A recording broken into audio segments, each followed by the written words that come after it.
Bonjour à toi de ta position, que la faveur de notre Dieu te localise et surtout que sa paix qui surpasse tout raisonnement garde ton cœur en Christ au nom de Jésus.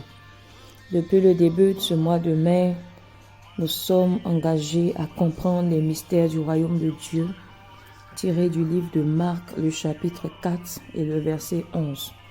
Cette semaine, nous parlons du langage de Dieu et nous avons été gratifiés de merveilleux messages qui nous ont révélé comment Dieu parle. Nous avons appris par le prophète Nathan que Dieu parle par les énigmes, les devinettes. Par le docteur Franck, nous avons appris que Dieu parle par les secrets.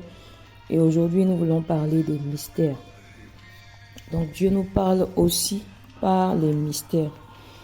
Et le passage du jour est tiré de Éphésiens, le chapitre 3, le verset 3, où nous pouvons lire « C'est par révélation que j'ai eu connaissance du mystère sur lequel je viens d'écrire un peu de mots. » Cette déclaration est faite par l'apôtre Paul, donc qui renvoie aux 2 chapitres précédents où il a révélé les mystères que le Seigneur lui a mis à disposition.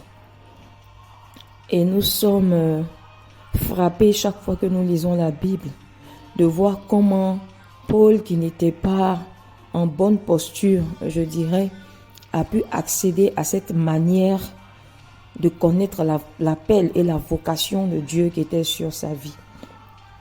Et il s'en réjouit même lorsque nous lisons les versets qui suivent.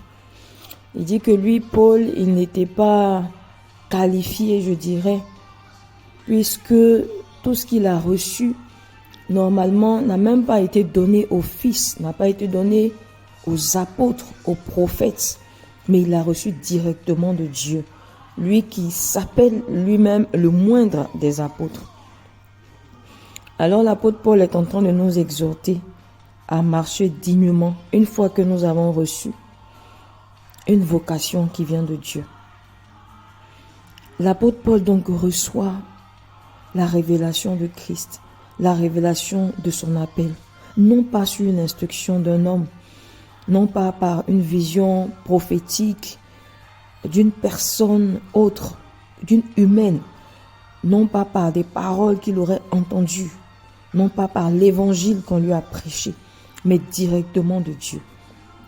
Bien-aimés, lorsqu'on parle de mystère, on parle de révélation, de choses qui ne sont pas données à tout le monde, de choses qui ne sont pas apportées.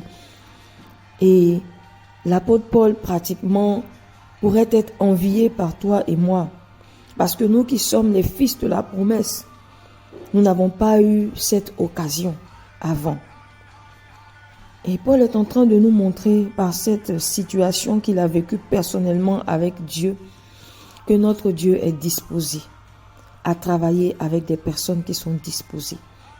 Reste juste que ta soif de connaître Dieu et de le servir soit proportionnelle à sa bonne disposition à se révéler à toi. Dieu peut passer par des canaux jamais expérimentés. Dieu peut te parler de façon exceptionnelle, de façon spéciale, de façon circonstancielle. Et il va choisir un canal qui est prêt, qui est ouvert. Lorsque nous voyons comment l'apôtre Paul a été saisi, et lorsque nous voyons l'impact de ses écrits, le déploiement d'autorité, de puissance, nous avons vu, lorsque nous lisons tous les épîtres dont il a écrit le plus d'ailleurs, comment l'apôtre Paul ne peut être arrêté par rien à dire, à donner tout ce qu'il a reçu du Seigneur avec un zèle incommensurable. Il nous enseigne. Je veux te dire que si Dieu trouve chez toi un cœur qui est prêt, qui est inarrêtable, un cœur qui est disposé entièrement, il va choisir un canal spécial pour se révéler à toi. Notre Dieu est un Dieu d'amour. Il nous montre aussi par cette circonstance, non seulement qu'il attend que nous soyons disposés, mais qu'aucune situation de notre vie ne peut être cachée, ne peut être maîtrisée par lui. L'apôtre Paul est celui que toi et moi pouvons nous dire qu'on n'aurait jamais pu évangéliser. Parce qu'il avait pour ministère précédent de détruire les chrétiens, d'aller avec ferveur contre les chrétiens. Et voilà qu'avec la rencontre de Jésus, avec cette révélation, il fait volte-face et met toute sa ferveur, toute sa gloire à servir Dieu, à témoigner de Christ, à parler en peu de mots et se faire comprendre grandement, à dire exactement ce qu'il a reçu, à traduire fidèlement ce que Dieu a mis en lui. Bien-aimé, c'est ce que Dieu attend de nous. Il n'attend pas que nous entrions dans des compromissions face aux difficultés. Si Dieu sait qu'en te donnant une certaine révélation, 5 années ou 10 années plus tard, tu vas devenir une autre personne, bien-aimé, le Seigneur va se garder de le faire. Mais comme le docteur Frank nous a dit hier, si nous cherchons Dieu de tout notre cœur comme un trésor et que nous disons avoir obtenu ce trésor, alors nous serons entourés des soins dignes d'un trésor qu'on vient de découvrir. Et voici comment l'apôtre Paul était disposé à recevoir Christ comme un trésor que personne n'allait lui arracher. Un mystère dont il allait glorifier la personne qui lui a relâché ce mystère et cette révélation. Est-ce que nous sommes capables de rendre compte comme l'apôtre Paul? Est-ce que nous sommes capables de nous disposer comme lui?